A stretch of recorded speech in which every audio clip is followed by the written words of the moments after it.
6:07. I officially call this meeting to order. Roll call, please. Commissioner Flores, Present.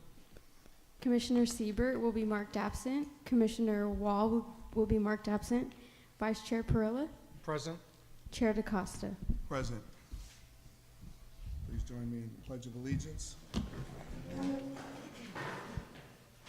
Right hand over your heart. Ready? Begin. I pledge allegiance to the flag of the United States of America and to the republic for which it stands, one nation, under God, indivisible, with liberty and justice for all.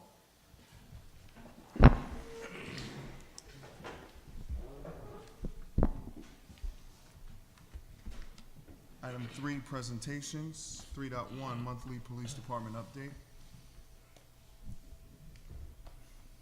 Good evening, Sarge. Good evening. Okay, I actually have the stats for April and May since we did not have a meeting last month. I'm going to compare the two and tell you the percentage with whether it increased or decreased. So for April, the calls for service were 2,946. In May, there was 2,287, which was a 22% decrease. For April, the traffic collisions were 68. 13 of those were injury. For May, there were 73. 11 injury, which was a 7% increase. Citations for April were 588. For May, there were 283, which was a 51% decrease. We did have several of the officers in different schools, which will account for the decrease. Parking citations for April, there were 321. For May, there was 352, which was a 9% increase. Vehicle burglaries for April were 39. 7 were in the Eastville Gateway Shopping Center. For May, there was 33. Also 7 in the Eastville Gateway Shopping Center, which was a 15% decrease. Noise calls for April were 67. For May, there was 45, which was a 32% decrease. Mail thefts for April were 44. 6 of them were in cluster mailboxes. For May, there were 22, 3 in a cluster mailbox, which was a 50% decrease. I do have criminal stats for March of 2017. Now, these stats were vetted through my department and sent to the FBI Uniform Crime Report, also known as the UCR. Since my department did vet them, they are a couple months behind. So these stats, just remember they're for March of this year. So for March, there were 4 robberies, 7 aggravated assaults for a total of 11 violent crimes.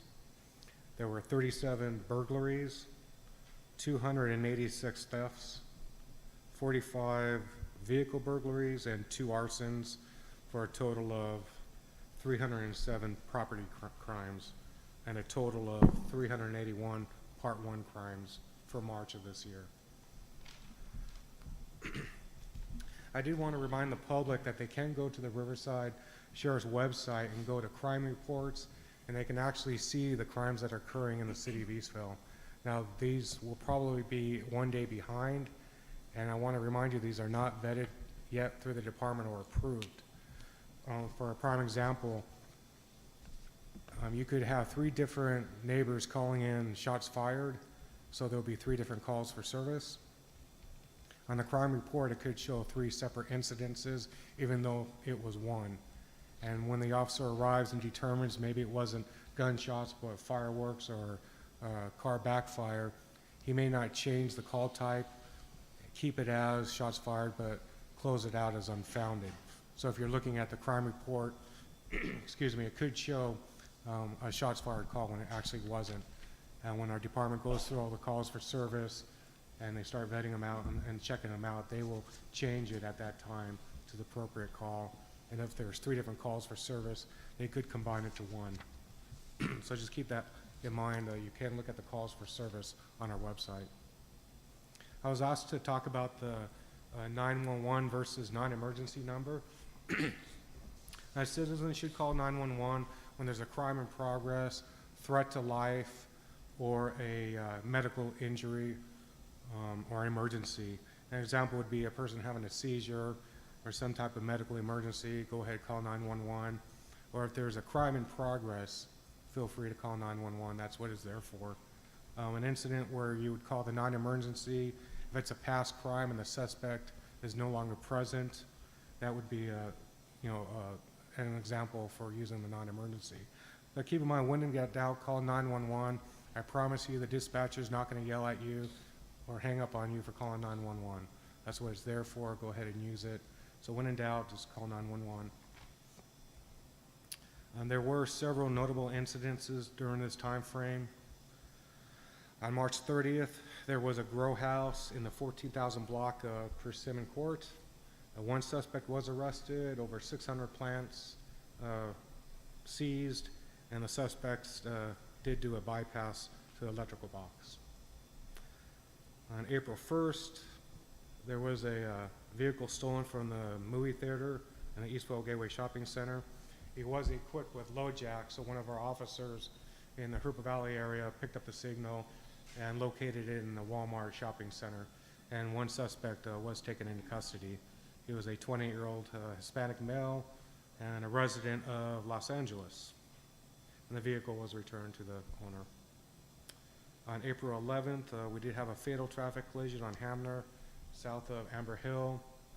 An Eastville resident, female, she was in her 20s, sat down in the middle of the southbound lanes and was struck by a vehicle traveling southbound.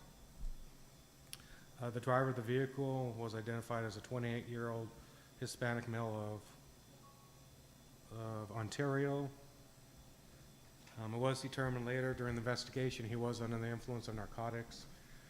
So we will be meeting with the district attorney and discuss appropriate charges to file on him. The minimum would be DUI, but as of now, he wasn't the primary collision factor. But we will be talking to the DA and file the appropriate charges. On April 12th, there was a carjacking in the 13,000 block of Campolina Drive. The victim was getting ready to go to work when he was approached by a suspect at gunpoint, ordered out of the vehicle, and the suspect drove off. The vehicle was equipped with GPS, so it was quickly located in the city of Riverside. Our sisters and brothers out there, RPD, did the vehicle stop, and a Hispanic male was arrested, and they did locate a pellet gun inside the vehicle. On April 18th, there was another grow house in the 13,000 block of Amberview Place. No suspects were inside the residence, and I don't know how many plants were seized. Edison did come out for the bypass, and they did estimate that the theft of the utilities was $171,000. On May 18th, we did have another fatal collision on Archibald, just north of Limonite. It was a single vehicle collision. He did hit a power pole. Edison did come out, and the road was closed for about 16 hours so they could replace the pole. He was a sole occupant in the vehicle, and he was transported to the hospital and later pronounced deceased. And the case is still under investigation to determine the cause of the collision. May 19th was just a couple days ago. It's 9 o'clock in the morning. There was a residential burglary in the 14,000 block of Saline Drive. Jewelry and a Glock 19 semi-auto was stolen. There was surveillance of the suspect leaving. I'm not sure if the resident had the surveillance or a neighbor, but we did locate some video surveillance. We were able to get a plate of the vehicle and locate the suspect, who was a 33-year-old male resident of Fontana. He was arrested, and we did not locate the handgun at this time. And those are all the incidents I have. Are there any questions? None by me, sir. Thank you. Thank you for the stats. I know we've been going back and forth on obtaining them. I think we have it resolved now. I really appreciate that. I think it's important that the residents know what's going on, even if it's preliminary. One other thing, just as a reminder, Part 1 crimes are measured by number of victims. So you can have one crime with multiple victims. It may spike your statistics, but So if you have one incident and 3 victims, it may show as 3, but Part 1 crimes are measured by victims. But thank you very much. Thank you, sir. Welcome. It does not look like we have a fire department update, so we will move on to Andrew and his code enforcement overview. Just so my partners here and staff is aware, I've asked that when I met Andrew at the town hall meeting, he gave me some insight on the differences between code enforcement, animal control, and law enforcement, and how the 3 coincide, work together, and are also delineated and by their specific in nature to what they tailor their enforcement procedures by. So I've asked them all to be here, and they are here tonight.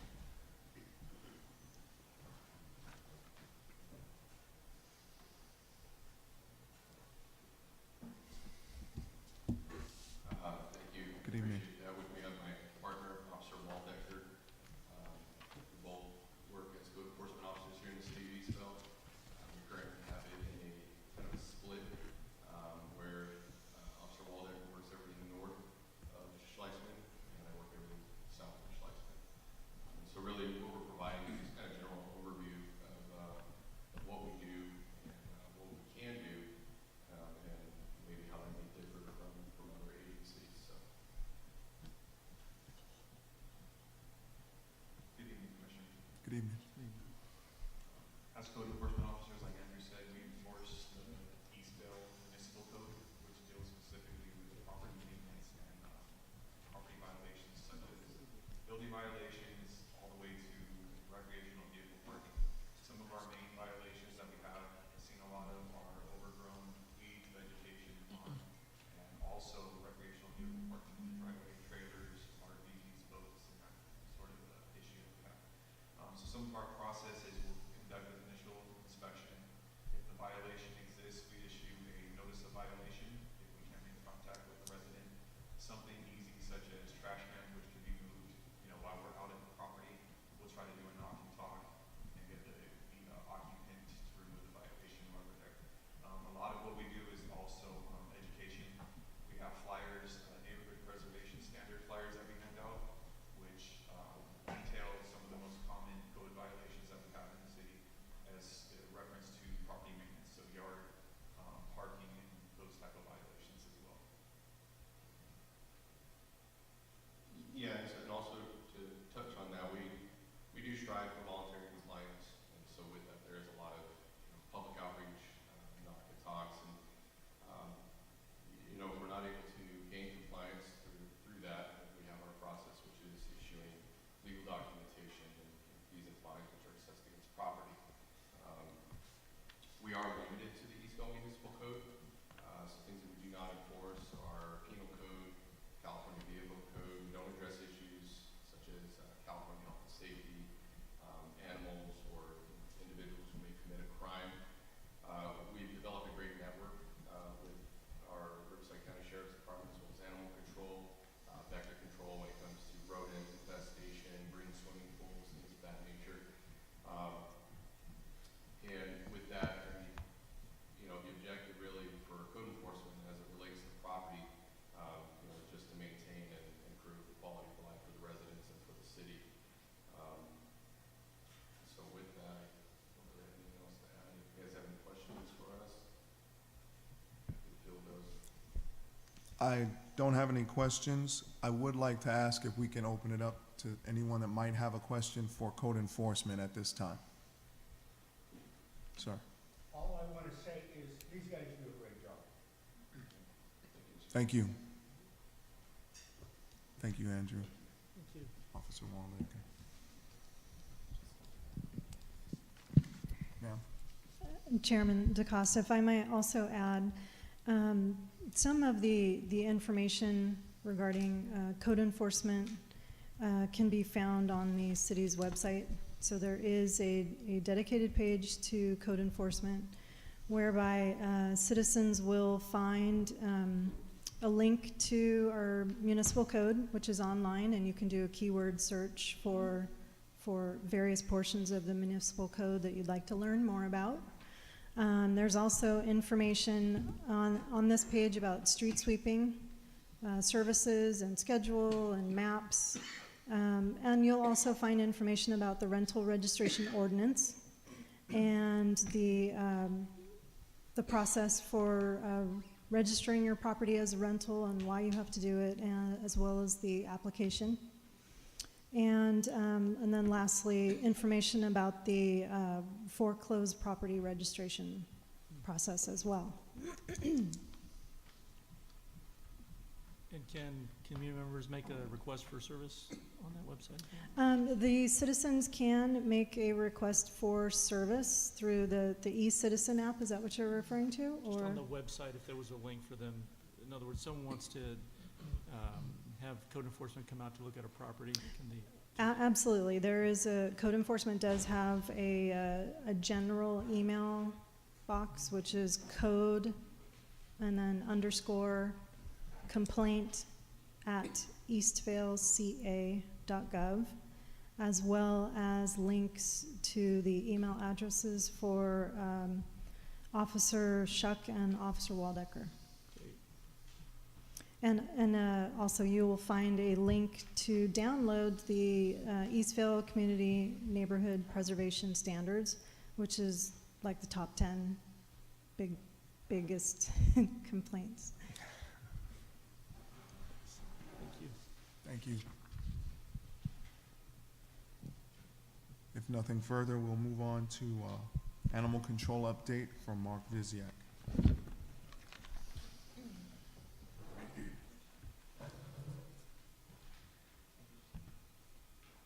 Thank you, Council. This is my first one, so hope I can make it good. Thank you. Earlier today, received an email from City Manager, and it's been in regards to stray dog complaints coming into City Hall. Apparently, it's happening at the city parks. I do believe our city has 13 parks total, and 3 of them have dog parks in them. Okay. I guess I'm going to start off with the ones that don't have the dog parks. Apparently, some of the research that after I got this and went over with my lieutenant, is apparently a lot of this activity is not really being called into our department for the fact that it's happening after hours and on weekends and holidays. The 2 that I was able to research both happen weeks apart over here at the New Eastfield Community Park right there on Citrus and Hamner. And they were in the morning hours, but by the time that I got into the area, they were gone. It could have delayed me by either had a fire incident that took precedent over that, or I was out of the area. Per the contract, the city only has our department in here for 4 hours, 5 days a week. So I'm splitting my time with the unincorporated area of High Grove, Ridgey Canyon, Pigeon Pass, and the Box Springs Mountain Reserve. So basically in the morning, when I get my calls, I'm looking at what I have to do first. Do I have to come into the city, or do I got to start out in the county? Depending on what I have. If I have confined animals that are at the schools in High Grove, or if I got something, a law enforcement assist or a fire department assist in the unincorporated area, I gotta go handle those first. I can't keep, a deputy waiting, I can't keep the fire department waiting, okay? So I gotta handle those first. That does delay me to getting into the city. I'm gonna say at a decent time. When I come back into the city, I always note on the top of my log sheet the time I enter into the city. I put the best 4 hours that I can into the city, but sometimes you're not getting the full 4 hours depending on how long I'm staying out in the unincorporated area because they need our services too. So that's how my time is divided up. So by getting these parks, I have not, and then when I am in the city, in the regular 4 hours, I do patrol the parks after my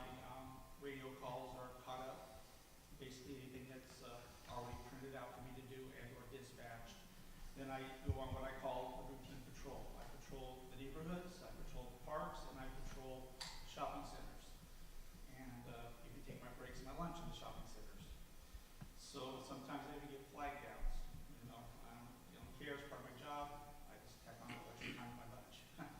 But anyway,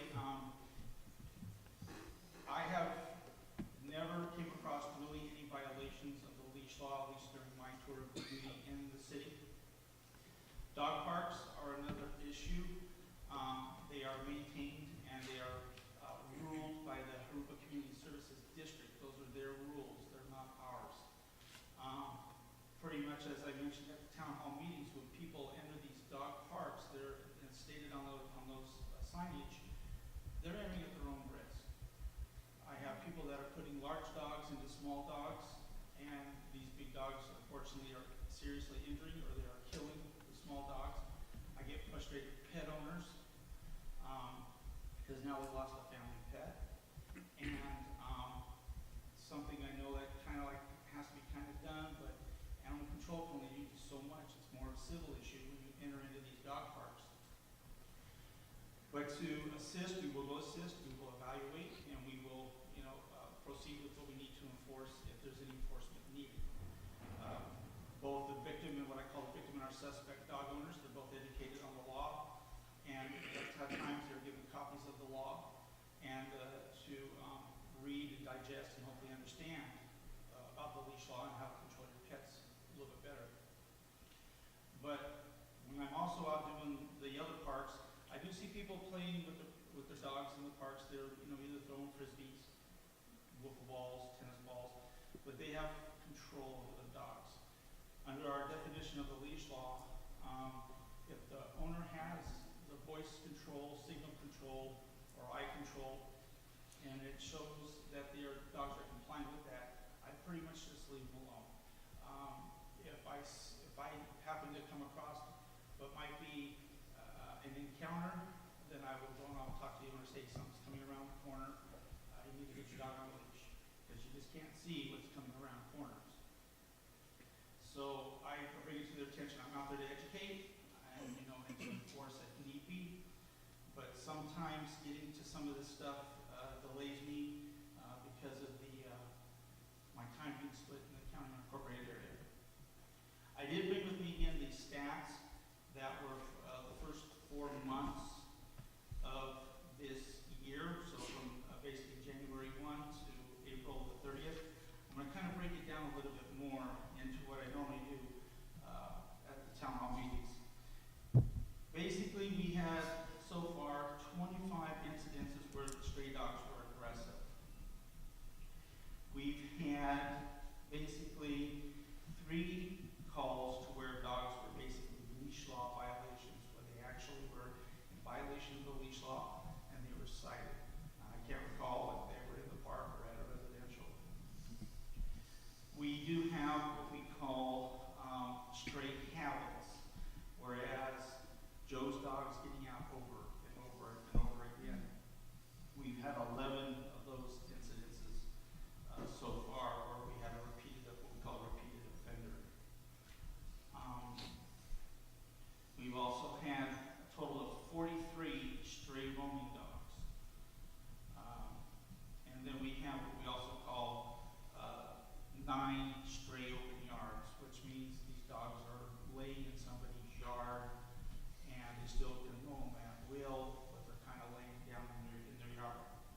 sniffing trash cans, bartending food in the pan, it's not a priority, we're not gonna respond. That will be handled the next business day. Also, when I leave out of the area and I have to go into the unincorporated area, and if calls come in, and if it's of a non-priority nature, it is held over till the next business day. So that is kind of where I stand at this point with the stray dog kind of issue at our parks. Again, I will only research 2 in our computer. I'm not sure how many city halls receive, if they're keeping a tally or not on these calls. But again, we're not in here on the weekends or holidays. It's emergency services only for the contract. So that's the only time you'll see our department in here to handle that situation. The one question I do have, would you happen to know what the contact phone number would be if we needed to reach out and possibly seek assistance from a dispatcher to then dispatch you to a site or scene within the city? Well, it'd be our regular business line, 358-7387. If you call that number after hours, weekends or holidays, it automatically rolls you over to the answering service. And that's a 951 area code. Yeah, 951 area code, right. I maybe kind of took it upon myself, this may fall in your area maybe of exploration. Being right now, because of our service level that we're giving you folks here in the city, I did a little research, whereas the city of Moreno Valley and the city of Riverside, they have park rangers. And maybe those folks with, and they also have to be PC 832 certified to write out citations. Maybe the city might explore maybe possibly getting a park ranger to maybe work the weekends and the holidays and get in there and be more tight-knit with the parks that we have in the system in our city here. Due to the fact because of our service being limited at this time of getting in here. So that might be an option for the council to look at and explore, look at, the job descriptions, et cetera, et cetera. And then that way, maybe we can help out with this incident about these dog issues that are in the parks, Oh, I do also want to make one quick note that also within that time frame, there was 28 citations issued, and that could be a combination of their leash law violation and or dogs not being licensed, babies vaccinated, microchipped, et cetera. How many officers patrol the city? Is it just yourself? You have myself. I asked to be the city officer when I found out the corporation was going to be, and I got it. So. And while you're under contract through the areas that you service through the city right now, there's no contracts that you're aware of through JCSD particularly, since they are controlling the parks, is there? As far as I know, JCSD just maintains the grass, the lights. The infrastructure? Yeah, I'm not aware of them. Well, I'm not sure how they're, as a governing body, but I don't even think they even have a park ranger themselves, Okay. because of that government entity that they are. Chairman DaCosta, JCSD does employ at their own expense a parks deputy, Okay. which is, patrols the parks Monday through Friday, I believe. She's dedicated to the parks. That's Robin, Deputy Robin Flores. And she gives monthly updates to the Parks Commission. Very good. To my knowledge, though, she does not issue tickets for dogs not being on a leash. JCSD does also have a park. They do have park rangers, but I think they've recently changed the name to park steward. And off the top of my head, I could not speak to what that job description entails, but I do not believe they have the authority to issue citations. Very good. Thank you. I have a question. Go ahead, sir. Regarding contract compliance, and so when you're in the unincorporated area, and you get a call in Eastville, is your travel time charged to the city when you're in the unincorporated area? That I do not know. All I know is that my estimated time of arrival, or what we call an ETA to your city here, will be extended due to where I'm coming from, either out of Ritchie Canyon or out of High Grove or out of Ritchie Pass. I gotta work my way around, get on that 60, if there's not an accident, and make my way in, swing down to 15. I usually get off at Campo Galliano, and I work my way in. And, I'll try to expedite as quick as I can. But it just, in a way, it just, I guess, me personally, it kind of frustrates me a little bit because of the time to get here because of traffic issue.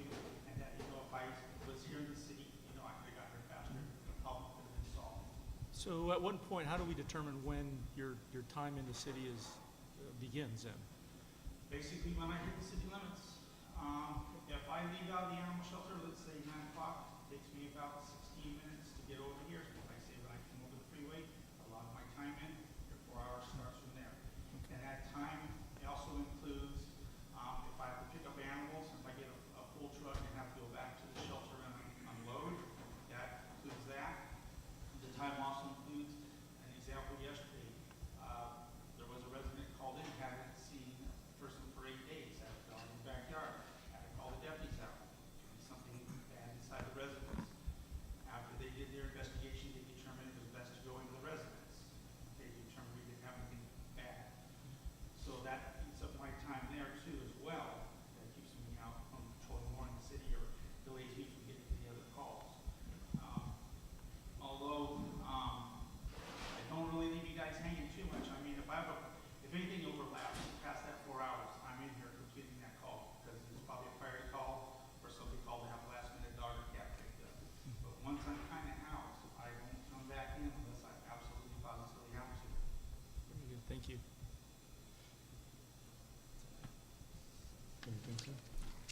Thank you, Mark, for being here tonight.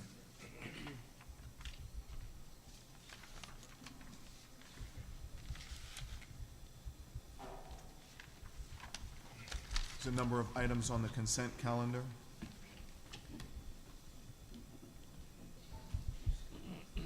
They appear to be all for a recommendation. Is there anything we need to elaborate on? Michelle? No.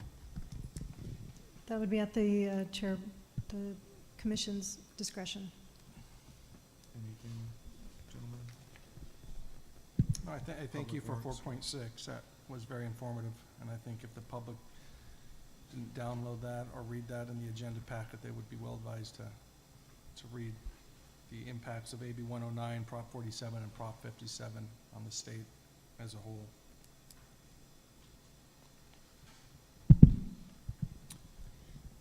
That was a courtesy of Councilmember Adam Rush and Mayor Joe Tesseri that attended the California Contract Cities Conference in the desert. Thank you. So a motion in order to accept the consent calendar? Motion to accept the consent calendar as stated. Motion and seconded. Commissioner Flores, Aye. Vice Chair Perilla, Aye. Chair DaCosta. Aye. Motion passes 3-0. Commission business items, truck route study and ordinance. Greg? Good evening, Chair DaCosta and Commissioners. This is the second time this has come back to you. It is, seems like a somewhat lengthy process. We've been to Planning Commission, also to City Council, with basically the same summary that you received the first time. Since our first meeting, April 20th, we had our ad hoc committee meeting. Commissioner Flores was in attendance for Public Safety Commission, Commissioner Howard Fang and Josh Lee for the Planning Commissioners, and the residents were Julie Rust and Richard Dickey Simmons, and the only other shareholder to attend was Ward Mace of Goodman Development. I personally talked to several of the other developers that had called in and had questions about it, and they chose not to attend. Ward Mace, he attended basically on behalf of the development in Goodman Development. He was representing Amazon and Costco. The ad hoc reviewed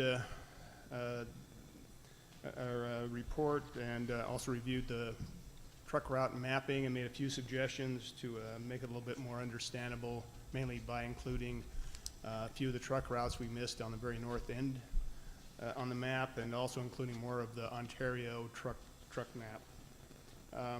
As far as receiving comments from communities, we sent letters via email to the city managers and public works directors and city engineers of all the surrounding cities. Your report has a summary. City of Chino had no objections to what we proposed. City of Norco the same. City of Corona, they reviewed and had no objections. City of Jurupa Valley, they had no objections to the proposed truck routes, but they requested that we should not show their potential future routes in Jurupa Valley, so we removed those from the map. So when you look at the map, you will not see anything in Jurupa Valley. We have not received any comments from City of Ontario or County of Riverside. In our letter, we said that if they did not respond by June 2nd, we would consider that they approved our proposed truck maps the way they were shown on the map.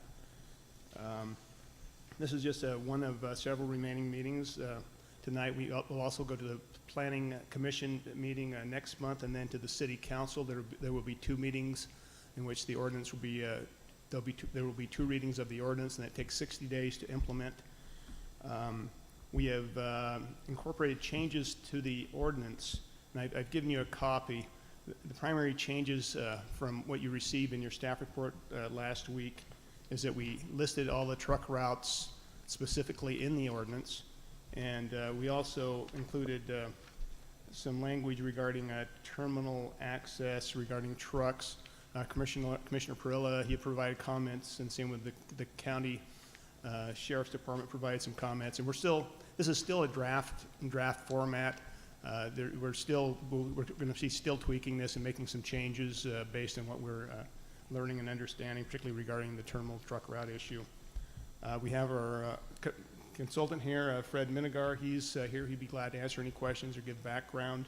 He's with Minigar and Associates. He's the one that is preparing the truck route study.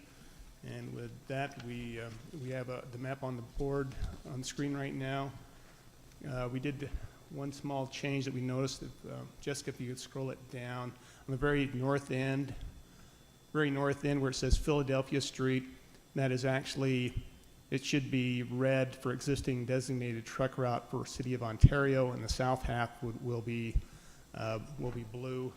I could try this pointer, but for some reason I can't even see it. Oh, is that it? Yeah, can you see it? Anyway, where you see Philadelphia Street, half of that is red in Ontario because that's an existing truck route, and the south half would be blue because it's proposed in the city of Eastville. And with that, we'd be glad to answer questions, and Fred Minigar is also here to answer any questions or give background. Right here should be blue. Any questions, sir? I have a couple. Is there any need to differentiate parking versus using the road in a truck route ordinance? Or, I guess my question is, are we in this ordinance out to identify the operation of vehicles on that road, or the operations and the parking of vehicles on that road? Yeah, that is a question that has come up. We're also working on a truck parking ordinance, and there's a question of whether to combine that with this. And I don't know, Joe, did you have any thoughts on that? Good evening, Commission. Vice Chair Perilla. We have an effort to do the commercial parking ordinance parallel to this truck route ordinance. It was processed sometime last year, and because we had some questions that we had from some of the residents of concern, we put that on hold. And actually, we also had in mind, because truck route ordinance was in play at that time, is being processed for RFP. So I believe this is something that we need to review. Staff has been working with city attorney to see how we can either combine these 2 ordinances together or just put a separate ones. But you brought up a very good point that we need to tackle this together with the track route ordinance. So we're reviewing that, and we're in a consultation with our city attorney. Okay. Another question I have is the addition of the terminal access routes. And I've read through this and having a little bit of background on this. Does the city or the consultant believe that we should identify those before requests are potentially made by outside agencies or outside businesses? Would it benefit the city in any way to go either way on that? First, good evening, Mr. Chairman, Good evening. commissioners. My name is Fred Manigault, principal of Manigault Associates Inc. We've reviewed quite a few different ordinances for a lot of cities in California, 484 cities in this great state. To answer your specific question, no, because of a lot of other things that would be associated with that. That's why within the text of this ordinance, we kept it basically flexible for the Director of Public Works to exercise his position for that matter. There are a lot of political, operational issues associated with that. I can bring the case of City of Lodi in California.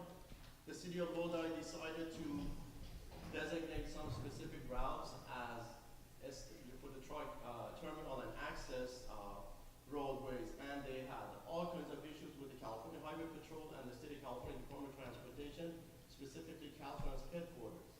Lessons learned from other cities that they wanted to put the cart before the horse. We decided that as a part of providing professional consulting services to your great city, to shy away from that approach. Your points are well taken. In a perfect world, we would like to do that, to designate every route for everything. When it comes down to the STAA, we are strongly recommending that the city of Eastvale would not move in that direction. When I came to this city for the first time because of this project, the discussions that we had with the Director of Public Works, city engineer, and the supervising engineer was that, well, city of Eastvale is mostly a residential city. You can correct me if I'm wrong. With that understanding, with that pretext, with that background, our efforts, our direction have been in a way that, number one, legally we can defend all these master plan truck routes for your city for the first time. Number two, at the same juncture, we can provide the trucking associations, the truckers as a whole, to be able to use the routes as they need to use them. Now, the issues that a lot of cities in America now have with those STAA would be this. Okay, we're gonna designate a route as an example as STAA. We have to put the blue sign and the black sign on the freeway. What does it tell a trucker? Oh, I can get off the freeway, I can go to this city, I can take this route. There is food, there is a hotel, I can make a turn 24/7, I can maneuver, I can park my truck, and last but not least, which is a requirement of MUTCD manual, California MUTC and also federal uniform traffic control devices, then I can park my truck. So I can know it's a nice city, I'm coming from Pennsylvania, I want to get to Port of LA or Port of Long Beach. The potential negative impact, adverse impact to the city, more specifically to the residents, would be all these 18-wheelers, all these huge trucks that you're going to see parked. They're not supposed to be parked, but then they can argue technically and legally with CHP or with the sheriff deputies that, oh, according to the sign, which is a federal sign, that is telling me that I can get off and I can do all these. Now I can't, I'm stuck because I cannot even turn, my truck to get back to the freeway. That kind of designation for a route, for a specific segment of a roadway requires a lot of other things to be in place. In a nutshell, we kept it in that fashion that the Director of Public Works has the discretion potential user. There's a famous saying that when it's not, when it's not broken, we don't want to fix it. This city, your city socioeconomically, demographically is typical of a lot of cities that I serve, 85 cities in California I serve, is in that category that, quite frankly, as a registered engineer, I can render my professional recommendation that it is not to the benefit of the city at this juncture to designate any routes as STAA because of all those things that are going to come with it. Now, putting that aside, let's say that the commission would decide that, okay, we need to designate one of them.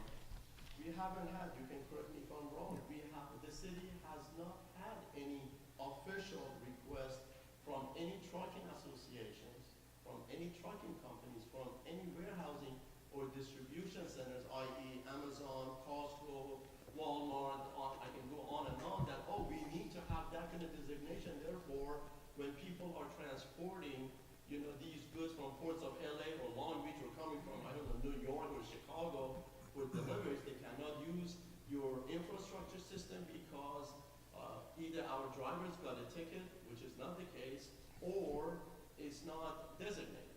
So because of those, my job, number one, is to protect the city from legal actions, potential legal actions, and because of all those, I'm refraining from making that recommendation that for that section 3 that we added, to designate any routes for that. Now, if, which I'm not recommending and I'm not requesting and I'm not advocating for this commission to do so, if you decide to do otherwise, then it's a completely different ballgame. As a practice, as you know, okay, we have to go and take measurements, which was not, by the way, a part of our scope of work, but I'm just trying, my job is to go over the negative ramification of STAA. Then we have to designate specific areas for these, STAA-sized trucks, where they can assemble, where they can park, which hotel they can go and park for overnight, which restaurants can accommodate that, where they can turn all the radar for all your intersections that happen to be within that designated route, geometrically speaking, can accommodate that. So it's way beyond that. So it becomes like a semi-design that has to be signed and sealed by a registered civil engineer in California. So because there has been no specific request from anyone, and also we don't want to invite all these big truckers to come to your city when there is no need for them to. So because of those, we are not recommending that any of these routes to be designated. Now, what's going to happen? Okay, hypothetical case. Amazon or Costco Corporation in Kirkland, Washington would submit a written request to the Director of Public Works. Then the Director of Public Works in writing and or via email would send them, go to the specific section of Caltrans manual or Caltrans on Caltrans website. Please download the application. You guys, Costco Corporation, for example, they should go through all those steps. They pay the fees. They provide. They do the assessment. They do the feasibility study, not at the cost of citizens of City of Eastville. They do that. Okay, we want to have trucks to come from where I-10 freeway or from other routes. Then they designate from where they want to come in. They do the assessment for those intersections that need to be improved. They pay for those improvements by submitting a check to the city. And then the Director of Public Works would review it. If it makes sense, if the geometry makes sense, if what they are saying makes sense, would approve it. Then the Director of Public Works of the City of Eastville as a municipal corporation in the state of California would send that one copy to District 8 in San Bernardino and one copy to Sacramento Caltrans headquarters, requesting the state of California to review the application to see if it's applicable. It's on the state's desk to review, to evaluate that what they are saying is acceptable. Because any improvements to on and off ramps are way beyond the jurisdiction of you as a city, as a municipal corporation, to be able to accommodate those huge STAA trucks to be able to get off the freeway. And why should the city take that lead, in my opinion? Because your city, by the way, is not labeled as an industrial city. City of industry. I can go on and on. There are City of Santa Fe Springs in Los Angeles County. There are some specific cities that they have all these because they have so many distribution centers. Number one, they're not labeled as residential cities. They are industrial cities. So those are the issues that I think would be shadowing over making that determination. Now, if I may get off this specific subject, when you review the ordinances from your neighboring cities, we always do that as a part of our due diligence. We review City of Ontario, which is a very progressive big city. Their language is vague. They have no specific designated truck routes officially that you can go and point at. There are a lot of reasons for that. You go to the City of Chino, you go to their website or you request for their final official documentation. They have 3 designations for truck maps. One is called City Truck Map. Second is called State, which is for Euclid. Third is large trucks. At the end, there is no definition of truck size and truck weight. Why? Because they didn't want to do it? I don't think so. Because when you establish specific things, you make your city vulnerable, number one, for that specific route, but also, unfortunately, to open up other routes for other potential users. And at the end, if your city happened to be socioeconomically, demographically leaning on mostly residential, they shy away by not establishing that. We did exactly the same thing for the city of Fulton in San Bernardino County. I went back and forth with their city attorneys. I mean, I don't know how many meetings I had with them. And their city attorney does a lot of city attorneys for so many cities in California, one of those big firms. We all agreed. We just provide a map, such as this. We call it master plan, or, basically, truck route master plan. And we leave it there, and then we designate, okay, on this route from here to here, trucks can use it. The weight limit, 10,000 pounds, 5 tons. And then the city, their maintenance department would go and install, erect those signs as appropriate based on MUTCD. That's about it, because we realize that if you go beyond that, then we're going to be more susceptible. I did City of Chino Hills as their city traffic engineer. And my home city, in the beach communities, none of the beach communities have ever dared to dive into this because of the fact that if your city happens to be mostly on residential side, for those reasons to protect the public at large, they don't do it.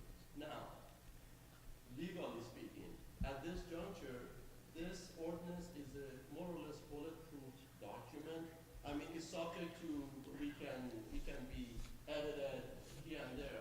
That's not my issue. My issue is that with regard to the core items, this is a bulletproof document that the city would not be susceptible to any potential legal action by anyone. And by the way, your city, unlike a lot of other cities that I've been serving, has gone through a bulletproof process, which is having so many meetings after meetings. I typically end up at the city council meeting for the final reading on the ordinance to answer any questions. Your city has done more than due diligence by having all these public meetings, your commission, then planning commission, then ultimately city council with 2 readings. So, and we also had a big, meeting with the stakeholders. Everyone was invited. Whoever showed up, on the table, we listened and we tried to, and we did our best to incorporate their comments as appropriate and applicable. Therefore, I do not see anything from the process, from protocol perspectives, that it would put me in a position to say that, okay, it's good to put more teeth with regard to STAA. We wait and see how the industry, how those companies may be responding. If they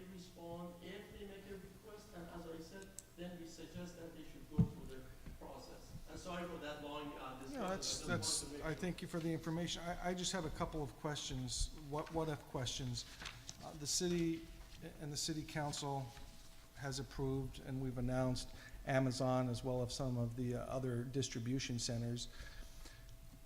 My fear is this: Amazon is here, the potential for Walmart and the use of interstate trucks to get there. How do we as a city respond, saying, if they say we need these trucks, or these trucks are common in the industry and they're illegal in the city? If they are exceeding 65 feet. Correct, which is, in my experience, 100% of the trucks used for distribution centers. And I know you made the point that we're mostly a residential city, but mostly doesn't cover all. And for our I-15 corridor and potentially Limonite over to Archibald, how is this, what would your recommendation be for the city engineers and planning to go forth with a potential business opening up in our city that requires the use of the longer combination vehicles, and we may not be set up to handle that? Well, let me be frank with you. When the city was created, when the roadway system was being built, all those elements should have been considered back then, number one. And it all, in every city, I mean, City of Irvine is the best master plan city in America. My home city is the second one, and there are a bunch of other cities in Orange County that they are 100% fully master plan according to the standards of the US. Or you name it, everything's there. Even in my home city, I happen to be the mayor pro tem of the city. Even in my home city, we don't have that, because when our city was built, we were part of unincorporated area of Orange County. And I'm pretty sure that your city was, again, in the same category, that you became incorporated just a couple of years ago. So your infrastructure is there to go back and widen your roadways to be able to accommodate that kind of high demand or special demand. That would take a lot of taxpayers' money to do that, and at the end. And I'm not saying that's what we should do. I'm saying, how do we respond to someone in the Goodman Commerce Center whose business is based on these longer combination vehicles, if we're not out in front of it saying our roadways can handle that, and we're going to be reactive to them requesting it at a later date? Because in past experience, I know that an attorney for some of these companies will say, we want this, and how would we respond using this proposed ordinance and saying that you can do it? Like a grown-up city, they want it, no problem, they're welcome to come to the city hall, take the application, take it from Caltrans website, come and have a meeting with the Director of Public Works, propose their designated routes, and then the city engineer / Director of Public Works would advise them that, okay, you go do your geometry study for the route that you want to bring your trucks, to see if they are feasible, if they can accommodate. We would be more than happy to work with you, and then if everything is okay, the radius of all those intersections are okay for these, big, long trucks to be able to make the turns, the city has no problem. The city would approve the conceptual plan, then it would send it to Caltrans District 8 in San Bernardino, and then the district engineer would send it to Caltrans headquarters to their commercial truck division for the final approval, and then it comes back to the city, and the city would give them the permit, and then the city needs to put up those blue and black signs. But then the issue again is those on and off ramps that is beyond the city that District 8 has to have. And I know with the Limonite interchange coming up in the near future, that may be an issue to look at out before that goes to approval. To be perfectly honest with you, on that note, that would be, if you ask my professional opinion, that would be the perfect time, as well as the other interchange that I see on the map, south of 68th Street, that is gonna ultimately connect Pine, to I-15 for that second interchange. That should be one of the elements that when you meet with your, design team, they should look into it, that, okay, we are going to potentially have more distribution centers, then we want to make sure that all those routes would trucks when they get off the beach. And my other comment, I would like to know what the sheriff's department feels about the commercial enforcement side of it in terms of how we compare to any existing terminal access in our neighboring cities, such as Harupa Valley. If Harupa Valley has terminal access, and what the response from the enforcement would be and their recommendations on this ordinance, if it's enforceable or if adjustments should be made from a commercial enforcement standpoint. Well, we're there to back up the city, whatever aspect that they choose, and will enforce, what's applicable. The city of Hooper Valley does have one commercial officer, and he's well informed in all the commercial aspects. And fortunately, the city of Eastville does not have a commercial officer. So most of the patrol officers won't be able to recognize some of the violations and issues. So that's something what we would have to meet with the city and talk with my supervision and form a game plan, what the city decides. Yeah, I just want to interject real quickly. We received this revised ordinance this morning, and I've sent it to the sheriff's department to review, and so we have not gotten their comments yet. Okay, perfect. My concern, and it still stands, is I've done several reads of this ordinance as well as the old ordinance that was sent to us in our packet. I would like to hear the sheriffs, if we hear back from them on that. I'd like to hear if we can join from the city's legal team a parking ordinance with that.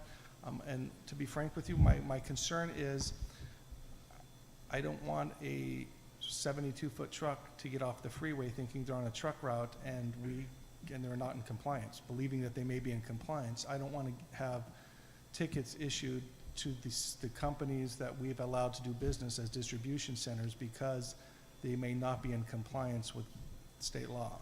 May I interject? In my home city, actually, in our last council meeting, we decided when we were talking about the budget issue, budget items for this upcoming fiscal year, we are going to be sharing one commercial officer with our neighboring city, Mission Viejo, half-time to serve my home city, half-time to serve their city, because we wanted to reduce the cost of the sheriff department. We're a contract city with Orange County Sheriff Department, $10.8 million. We spend 1/4 of our budget goes to the sheriff department.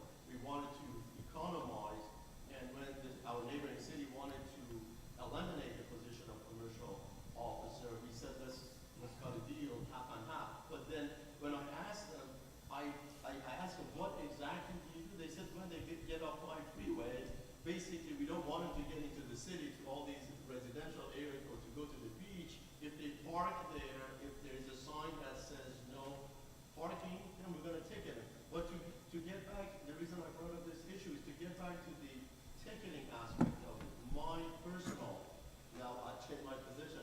My personal position is that the sheriff department should not issue citation to any of those trucks that you are referring to upon the approval of this ordinance, the second reading by the city council of your city, because those routes are going to be designated as the truck routes, but not STAA routes.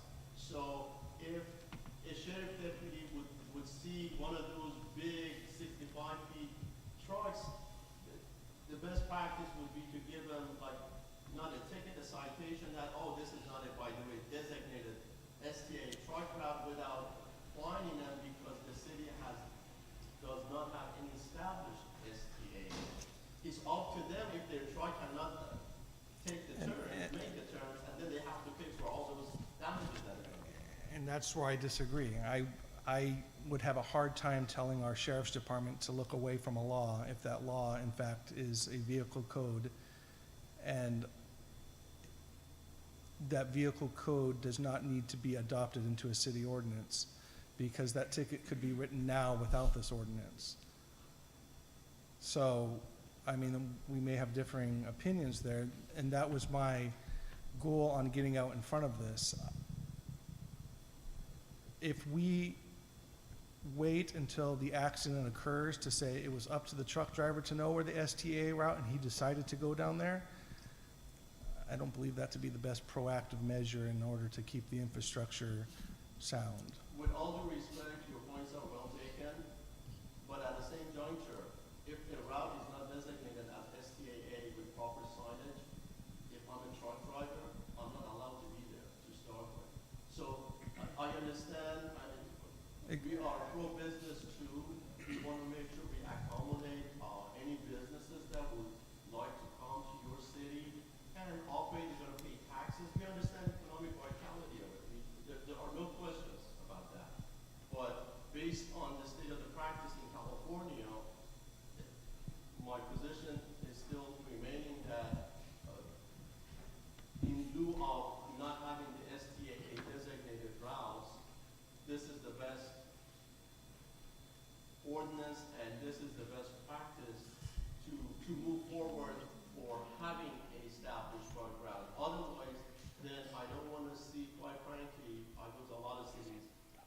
see this ordinance to be put on the sidelines. I've had some cities, after brainstorming, after me going through all those pros and cons of the concept, the protocol, they have decided not to act upon it. They said, okay, to not have a truck route, we are better off than to have one. I agree completely. I agree completely. I think there's some minor issues we need, and we need to hear the Sheriff's Department's view on that as well. Mr. Bradshaw? Yeah, Vice Chair Parilla, I heard both arguments from Mr. Minagar and your positions as well. I understand we have two different opinions on this. The truck routes that we're referring to right now is Limonite. Limonite terminates at Archibald. Potentially in a few years, we're going to be connecting to Chino. So this truck route, when they get off Archibald, I-15 at the Limonite, they may not stop at the Walmart. They may continue all the way to the other side. And so what I'm thinking is with these two different opinions, I think we want to have the City Council adopt an ordinance that is whole, that is intact as much as we can, that is almost like bulletproof. I know nothing is perfect in this world here, but as much as we can, with all due respect, Mr. Minagar, I would see an opportunity for us. Unfortunately, Lieutenant Forbes and his commercial truck enforcement officer, not discounting you, Sergeant Davis, at all, but they are not here tonight. So my suggestion is that maybe after this meeting, if the commission desires, commission can instruct us to go back to the drawing board and have another meeting, reconvene with Mr. Minagar, the Sheriff Department, and yourself, and whoever else is going to be, and the staff, of course. We talk about this, and we review the locations, we review the radius. I would personally would have a better feeling if we establish now, yes or no, because it is less work for me in the future when Walmart, delivery vendors come to me and say, hey, can you establish a truck route for us, and write me a letter, and 30 days I have to respond. And now what am I going to do? I'm going to go to the council change that, we just approve that, and Walmart comes in now, they cannot get delivery. So what I'm suggesting tonight, Commission, is that if you allow me to suggest that we have another meeting, separate after this meeting, and sit down. We are not going to have a big stakeholder meetings, just whoever the PSC is going to assign, Vice Chair Parilla, Mr. Minagar, ourselves, and then Sheriff Department to sit down together and talk about this issue. I hate to bore the public and everybody else with all the details and technicality, but it was very great insight, Mr. Minagar, that you have given us. Very great insight. Thank you. Thank you. Thank you. No, thank you, sir. None by me, sir. So I think maybe the commission should make a motion to continue this item. Let's make a motion to place it on the next month's agenda. Is that too soon, or do we need more time? Let me jump in real quick regarding timelines. If we go to the Planning Commission next month, that was a thought process, then we could go to the City Council meeting. Our dilemma is City Council is dark in August. If we don't have the two readings in June or in July, it gets pushed out into September sometime. Do you want to schedule something in between this meeting and next month? If we could do a special committee meeting perhaps, and see if we have consensus on how this thing is written between the attorney and the county and all the parties, perhaps we can move this along and get the Planning Commission with a rewrite. That would be my suggestion. And it looks like it looks like at this time we'll have to exercise the alternate, so I'll make sure that I'm available when and if that meeting does come about. May I suggest, Mr. Chair, may I suggest that we're going to look into a possibility of having a special meeting, see if we can fit everybody's schedules. Everybody's busy these days to have a meeting. Right. If it is possible to hold the schedule that is on your staff report, we do that.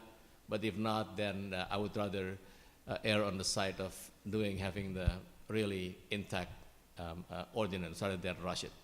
Because I understand that the City Council is dark in August, Mr. City Manager. So that's why we have the schedule here.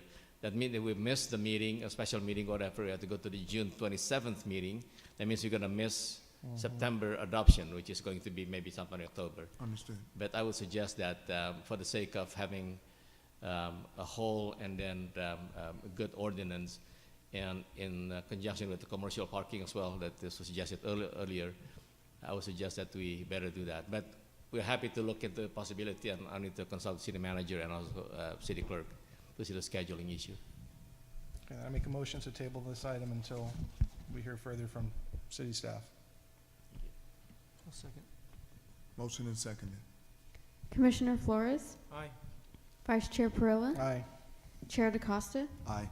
Motion passes 3-0. Next up is public comment. Do we have any? Yes, we do. Raymond Hernandez.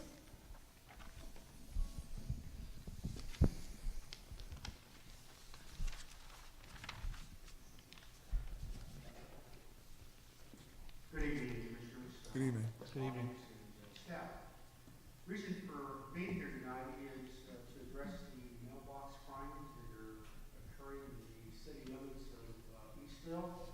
And I want to update you a little bit. The first quarter this year, there were a total of 95 mailbox breaches or break-ins, affecting over 1,500 residents.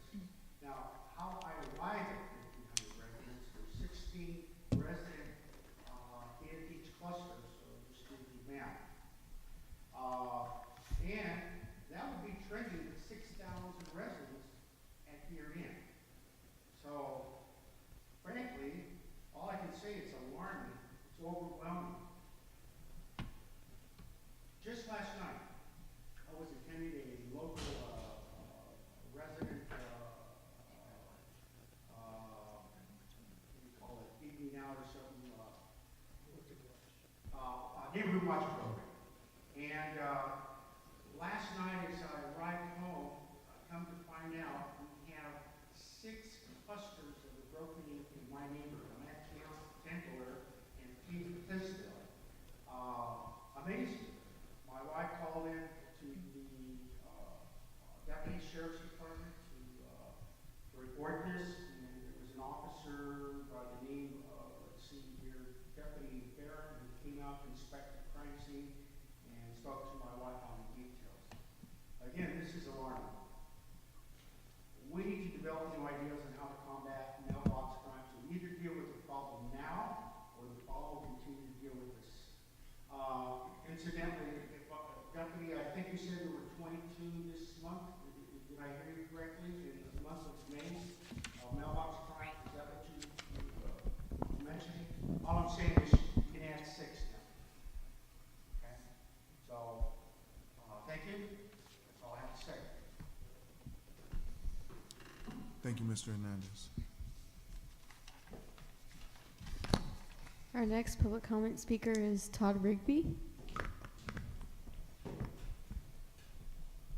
Thank you and good evening, Commission. I hope I'm not sharing some news a little beforehand, but I just wanted to come and say thank you to Commissioner Flores. This is his last meeting. On behalf of the City Council, on behalf of the residents, and I'm sure on behalf of the city staff, we appreciate all that you've done.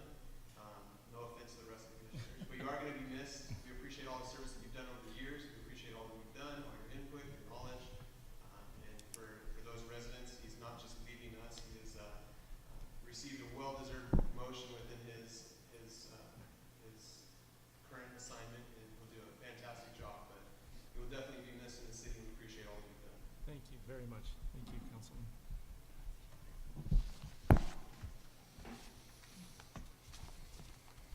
Any other public comments? No, sir.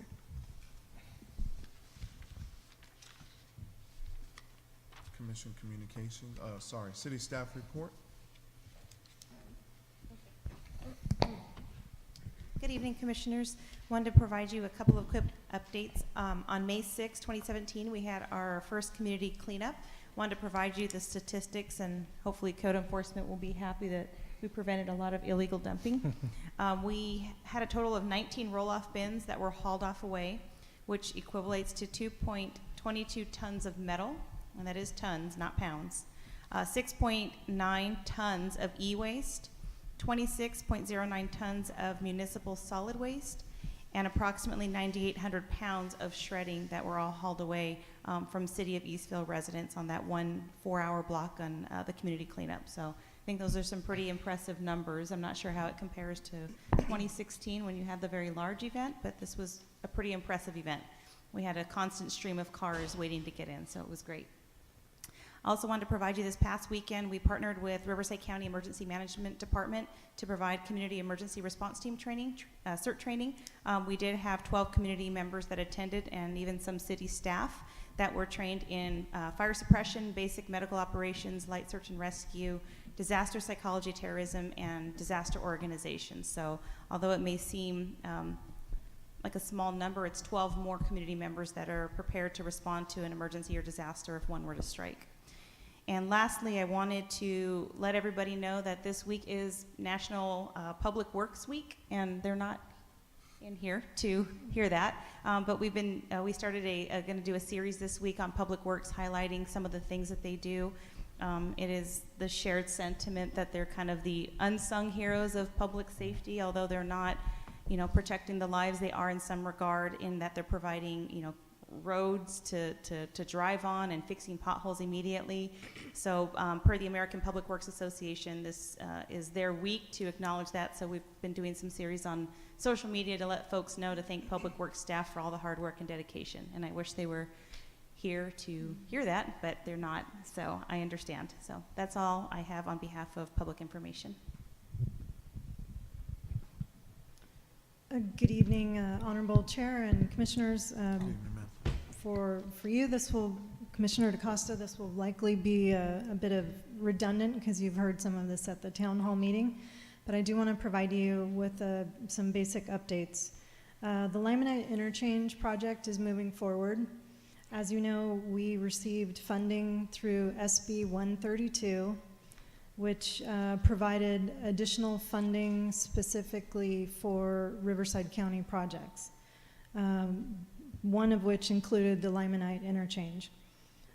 For those of you who don't know, the Limonite Interchange project was roughly $48 million short of funding. So with the funding through SB 132, we now have a viable project, we have adequate funding, and we will be moving forward with that project. Construction is estimated to start in March of 2018. And this is a joint project with the City of Jurupa Valley as well as the county.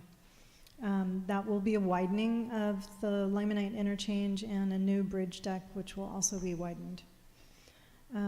Also, SB 1 was approved as well, which provides $1.4 million per year for the next 10 years beginning in 2018. And this is strictly for road repairs. So all of this funding is restricted. Has to be spent for, in this case, road repairs and maintenance. As far as SB 132 goes, it's for very specific projects. The other one that is funded by SB 132 is the Hamner Bridge. The bridge is technically in the city of Norco, but it is something that's kind of a joint project with the city of Norco, and again, it was underfunded. It's largely funded through federal dollars, but there was roughly $6.2 million of local match that neither city had the assets for. And they are moving forward with the environmental document, and they will not be doing these projects simultaneously, which is good news because we want to be able to get in and out of Eastville. So the first project would be the Limonite Interchange, and once that is complete, they will be following quickly on the heels of that project with the Hamner Bridge, which will also be widened to 6 lanes at its ultimate width. And we're still working through some of the project details because there's some bottlenecking going on in that area. Eastville's got 6 lanes leading to 4 lanes in front of Silver Lakes, leading to a bridge that's going to be 6 lanes back to approaching Detroit, which is 1 lane in each direction. So there's some consistency issues that need to be sorted out there. So that project is, we'll be providing additional updates as time moves on.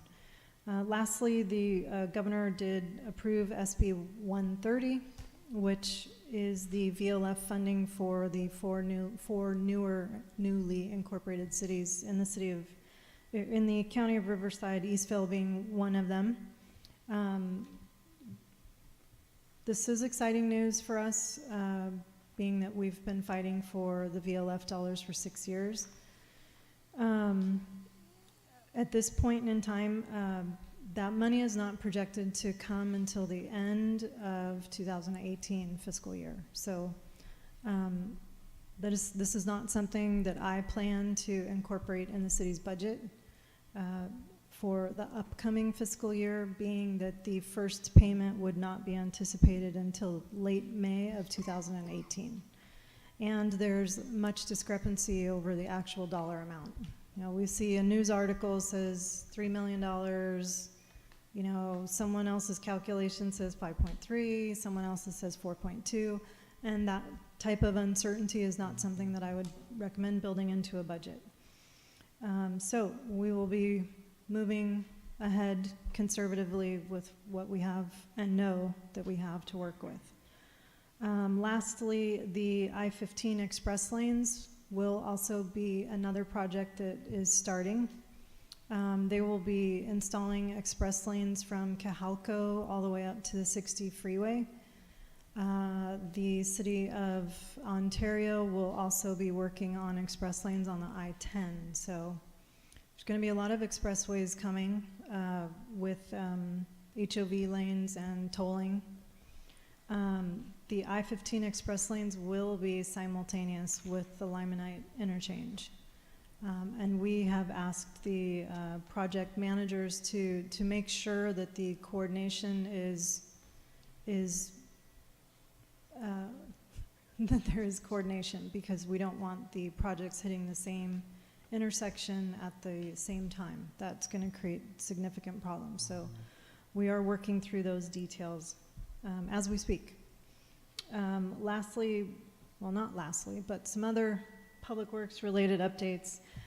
We are in the middle of installing a traffic signal at 65th and Sumner, in case you've been wondering what's going on there.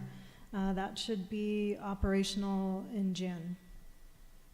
And we are also wrapping up the installation of the radar speed signs throughout the city. If you recall, those were grant funded from WRCOG Beyond grant, and the council had designated choosing something with the grant dollars, choosing something that was focused towards safer routes to school. So we have 12 signs, 10 of which are near school zones to create additional education and outreach to the vehicles that, you know, you're approaching a school zone. I'm hoping some of you saw one as you approached here today to come to the meeting. It records your speed. It has, when you're there during school peak times, it will have flashers on, kind of to, you know, wake you up and get you paying attention that you're approaching a school zone and to slow it down. Those signs are, well, we're looking forward to the data that they're going to generate, because it will allow the Sheriff's Department to do some more strategic planning, if you will, on how they allocate their resources around the school zones, because it does collect data on you know, average speeds, all sorts of traffic data that can be downloaded and utilized for, as I said, more strategic planning. They are not taking a photograph of vehicles and sending a citation. I just want to make that clear, because we've had quite a few inquiries about whether or not those are, Red light cameras. yes, exactly. They're not red light cameras. You might mention those signs. They're supposed to be designed to flash a potential traffic fee if you're exceeding the speed limit. I think it was like $280. Yeah. And so when they get programmed to do that, we're probably going to get a lot of phone calls just to wake people up. Yeah, so there's some interesting ways that you can program the sign. You know, we were joking kind of at staff level that we should have it like put an angry face or like when you're speeding and yeah. But we'll see what we can do. So those radar speed signs, we're wrapping those up. The two that are not around school zones, one is on Limonite and one is on Schleisman. Housing prices for the city of Eastvale have gone up again. The median home price in the city of Eastvale is $530,000. The average home price is $534,000. First quarter sales for 2017, we have 152 homes that have sold. For 2016, the total is 915 closings. So the market is slowing down. That is down from last year. We do also have a new population in Eastvale. According to the California Department of Finance, the city's population is now 64,613, which is up 2.21% from 2016. So we are still one of the fastest growing cities in California. And lastly, the city did receive an economic development award from the Trade and Industry Development Magazine. And this was it's called the CC Award. It's for community impact and investment. We were focusing on the Goodman Commerce Center as the award submittal, and thousands of submittals are received from across the United States. And they focused it down on the Amazon project. So it's specifically the Amazon project, City of Eastvale, for the contribution that they're making to the city through employment and their investment, their corporate investment into the community. We are the only city in California to receive that award. And we're the only city in the last 10 years in California to receive an award. So it's very exciting to see that. That's the first economic development award for the city. And with that, I'd be happy to answer any questions.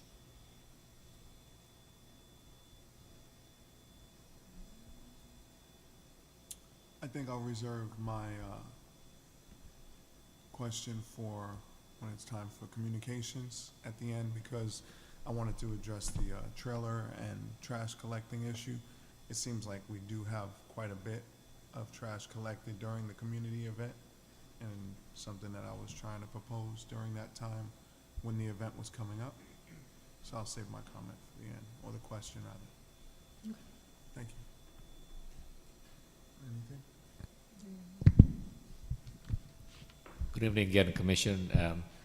I just want to get a much smaller scale than what the Manager Neeson just shared with you guys. We are being considered for a grant. It's not very much, it's $250,000 or so for SB 821. It's going to be for the bike lane on 65th Street. So this next couple of years will be a very, very busy year for capital improvement projects in the city of Eastvale because of the funding resources that we have, because of the projects that Manager Neeson just shared with you. Basically, we're going to provide some sort of bike lanes, on-street bike lane on 65th Street, I believe between Archibald and Hamner. Okay, that's number one. And number two, in the next 30 days or so, maybe 45 days, you will see some construction going on. We just had a bid opened for storm drain projects. Location is different locations. We have one on Citrus near the high school, Country Fair. We're gonna add a lateral and catch basins. It's the local flooding there. We're gonna add a couple catch basins on Hamner.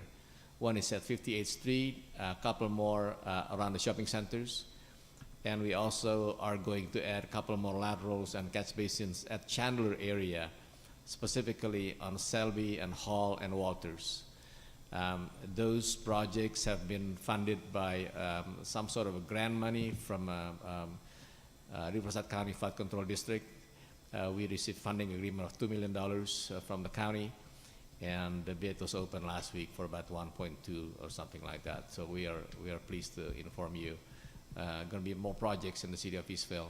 So if you see any construction-related issue and traffic, and be cognizant, there's our projects. That's why we, Public Works, always get all the highlights on the disruption to traffic. So, thank you. Is the, Joe? Yes. The bike lane on 65th Street, is this something part of that bike master plan development stage? Yes, sir. Going into practice? Or? Been identified on the bike master plan as approved by the council last year. Yes, sir. And I'll send you an email and follow up. I wanted to get more information as to what we might be putting or proposing to put there.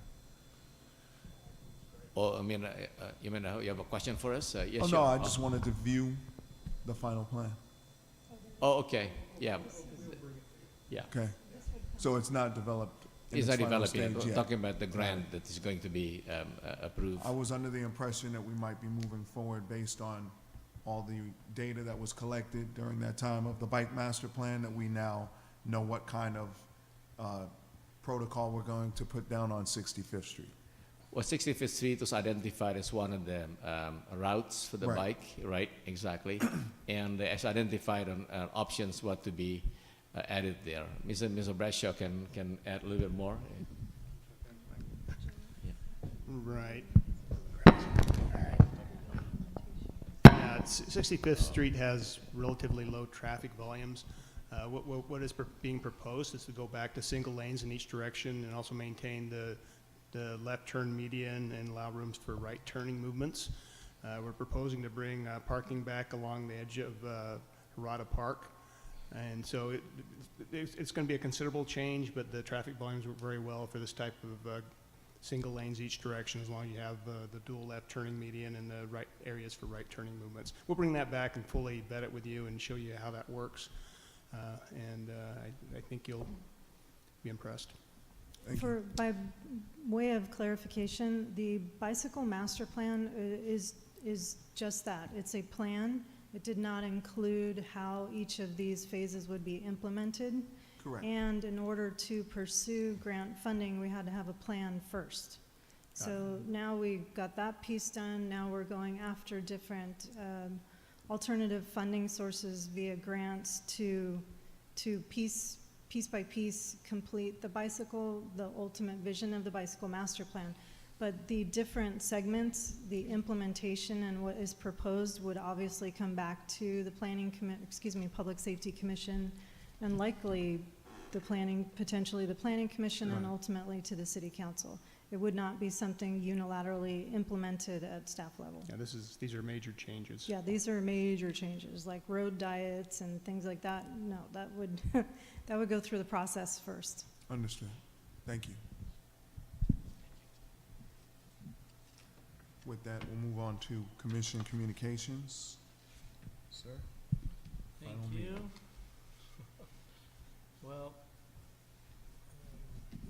I'd just like to say thank you very much. You know, it's been a pleasure to work with my fellow commissioners, city staff, Sheriff's Department. You know, I always supported you guys, obviously, but being part of this commission, I've been able to put some names to faces and get to know you and your bosses better as well. It's good to see animal control and code enforcement here as well. But not only have we worked to do some good things, I think, in the city, but I really appreciate the friendships also that were developed. So just thank you very much.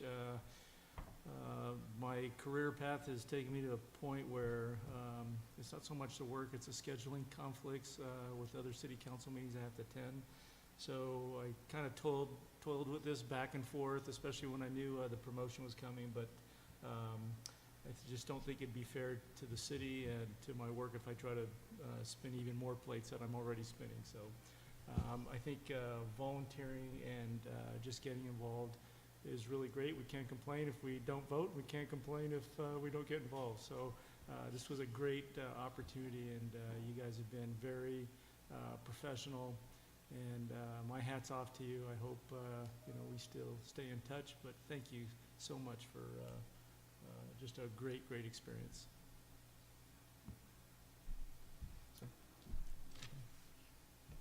Congratulations to you, sir. Thanks. With that said, when we had the community trash event, one of the concerns I had was on Hellman, as you staff members are all aware, that we had some dumping that took place illegally, and I proposed the opportunity to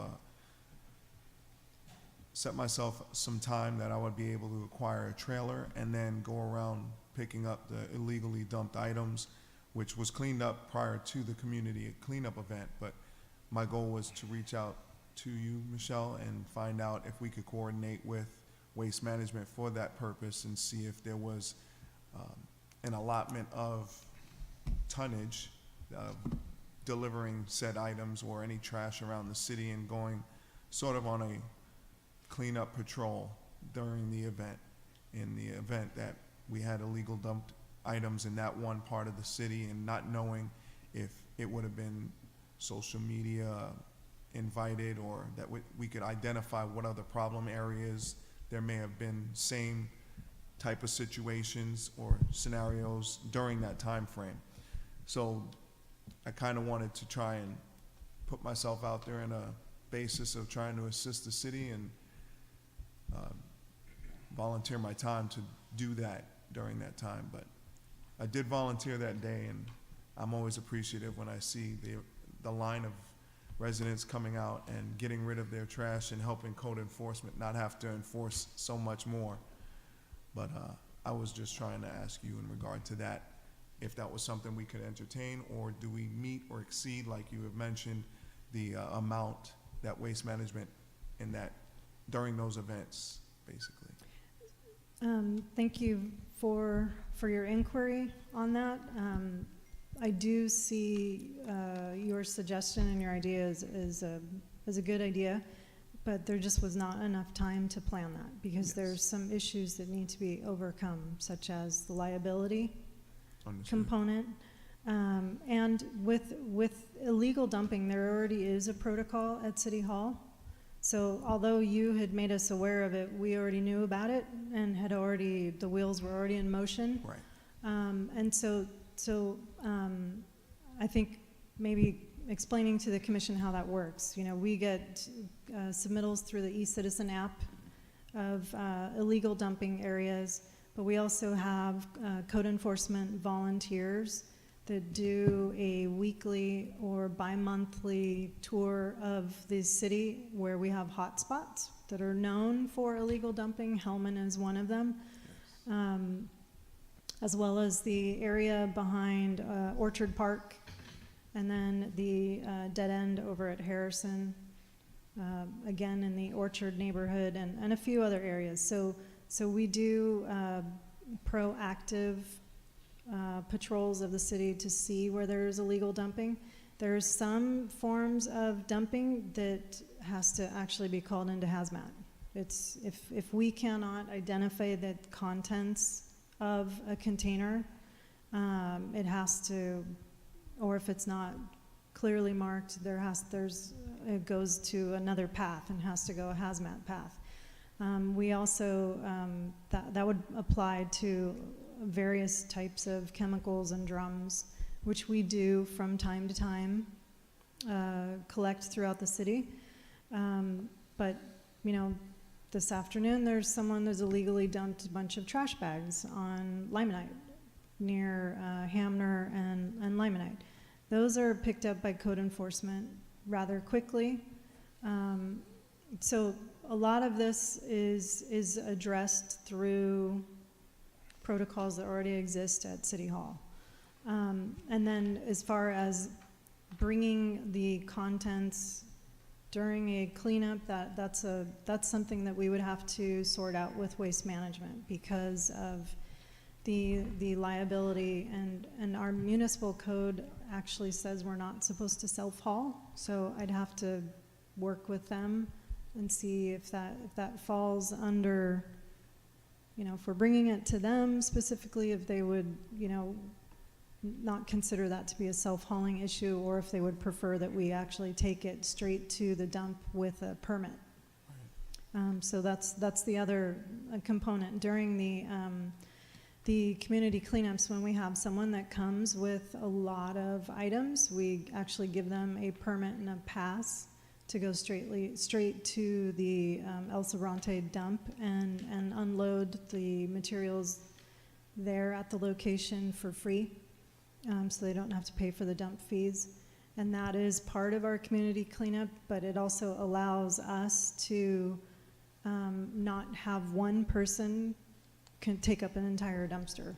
Right. So it's a planning issue, because we are allowed at a certain number of dumpsters based on the volume that we've had at previous events. So in order to line up additional dumpsters and trucks, because they're going to and from at the same time that this event is taking place, we needed more time. Understood. Thank you.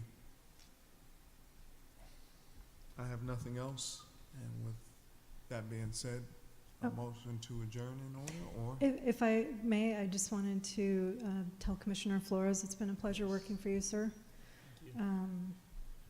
You will be missed, and I wish you much success and congratulations on your promotion. Thank you. You will do well for the Sheriff's Department. Thank you. 7:50. Motion to adjourn, or I adjourn this meeting.